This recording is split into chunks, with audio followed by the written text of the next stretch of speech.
But what do we do if our denominators are different? If we're trying to compare this fraction to that fraction, and we want to work out which one is bigger than the other, it's impossible by looking at it to tell whether 3/5 is bigger or smaller or equal to 6/11. It's very hard to visualize it. So we need to apply a new rule, and it's the rule of finding the lowest common denominator. How do we do this? Well, the lowest common denominator can always be found by employing our rule of multiples that we learnt before. But even if we're a little bit unsure of multiples, we can just simply do a famous crossover rule.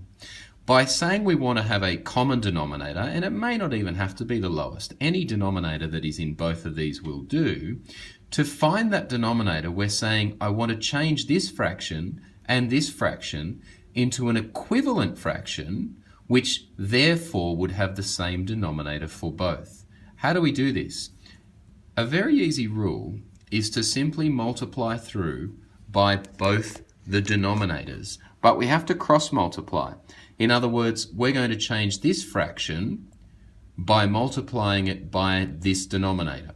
So we do 11 times 3, and that's going to give us 33. And we do 11 times 5. That's going to give us 55.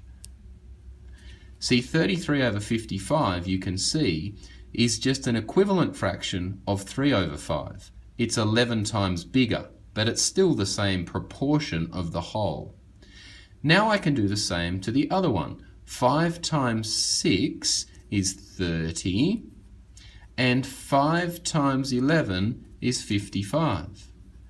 You can now see that I have turned these two fractions into equivalent fractions, and the new equivalent fractions have the same denominator, don't they? They're both out of 55. Now you can clearly see that 33 out of 55 is bigger than 30 out of 55. Again, if we went back to our whole, let's say this is the whole and this is the whole. You can imagine if this was split up into 55 pieces, they'd be teeny tiny little pieces. Let's say we could do it all as 55. Let's say this one has 55 as well. But if you were to shade in 33 of the 55, you would end up shading, say, all the way around to about there. Whereas in this one, you would shade around and not quite as far because only 30 pieces were selected. So by changing to equivalent fractions, you can now clearly see that 6 over 11, which is equivalent to 30 over 55, is a little bit smaller than 3 over 5, which is equivalent to 33 over 55.